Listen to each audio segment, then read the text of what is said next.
Shalom, selamat pagi, salam sejahtera bagi kita sekalian. Kita bersyukur karena hingga saat ini kita masih merasakan berkat Tuhan dalam hidup kita. Kita diberi kesehatan dan umur yang panjang. Saat ini kita akan mendengarkan firman Tuhan. Marilah kita terlebih dahulu menyerahkan diri kepadanya melalui doa kita bersaat teduh.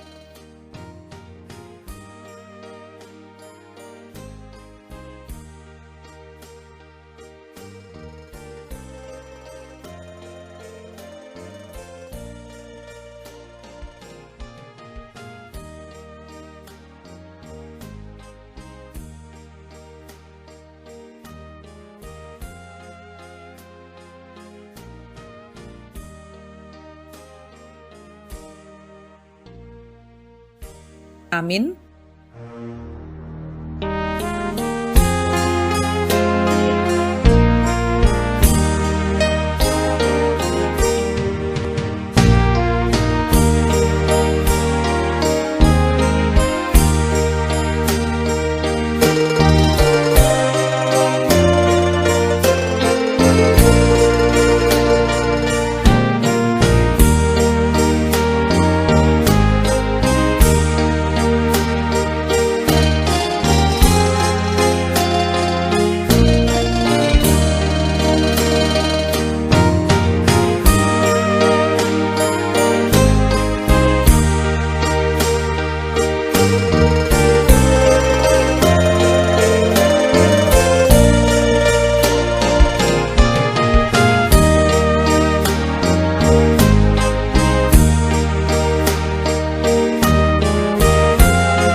Kita berdoa.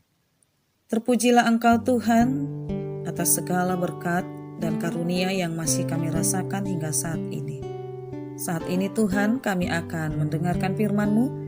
Ajari kami untuk memahami akan firman. Amin. Firman Tuhan yang menjadi renungan buat kita pada pagi hari ini tertulis dalam kitab Kolose pasal 1 ayat 17. Ia ada terlebih dahulu dari segala sesuatu, dan segala sesuatu ada di dalam Dia. Demikian firman Tuhan.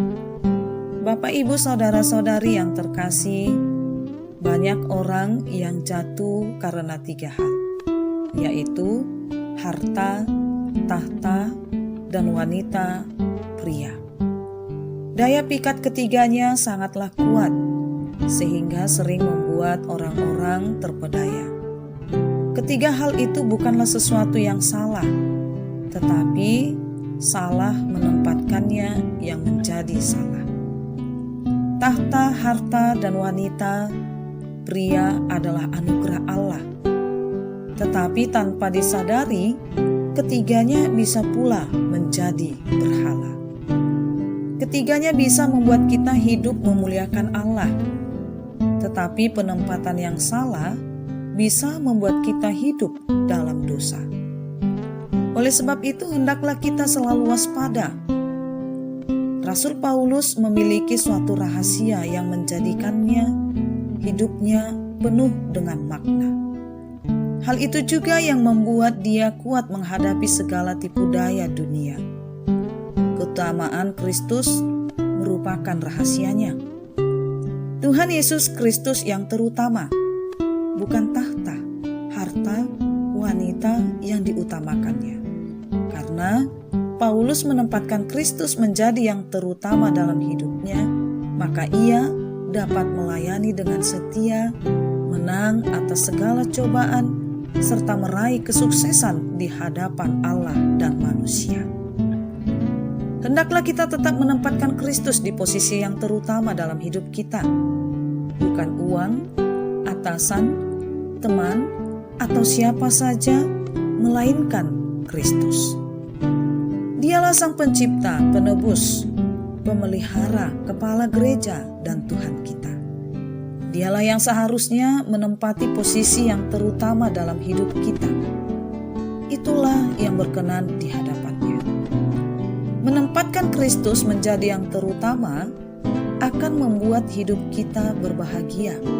Sebab itu artinya kita memperkenankan Dia untuk memimpin hati, pikiran, perkataan, dan perbuatan kita. Hal itu akan mengubah dan memperbaharui hidup kita. Hidup kita akan berbuah dan berbahagia di dalam Dia. Apabila Kristus yang terutama di dalam hidup kita, maka kita akan tetap bersukacita melayani Dia di mana dan kapan saja. Dalam keadaan baik atau tidak baik, senang atau susah, lancar atau penuh tantangan, kita akan tetap setia melayaninya. Apabila Kristus yang terutama di dalam hidup kita, maka orang-orang di sekitar kita tentu akan turut merasakan sukacita. Mereka senang karena sikap, perkataan, dan perbuatan kita terhadap sesama senantiasa berpadanan dengan kehendak-Nya. Mereka dapat merasakan buah roh yang nyata dalam hidup kita, yaitu kasih, sukacita, damai sejahtera, kesabaran, kemurahan, kebaikan, kesetiaan, kelemah lembutan, dan penguasaan diri terpancar dari dalam hidup kita. Jadikanlah Kristus sebagai yang terutama. Tuhan akan senang, kita akan bahagia, dan sesama kita akan turut bersukacita karenanya. Amin. Kita berdoa. Terima kasih Tuhan Yesus, karena Engkau masih memperbolehkan kami untuk mendengarkan firman-Mu. Kiranya Tuhan ajari kami agar selalu mengutamakan Engkau dalam kehidupan kami di setiap apa yang hendak kami lakukan. Dan satu hari ini Tuhan, kami serahkan hidup kami hanya ke dalam tangan pengasihan-Mu untuk melanjutkan segala pekerjaan kami. Hanya dalam nama Yesus kami telah berdoa dan mengucap syukur. Amin.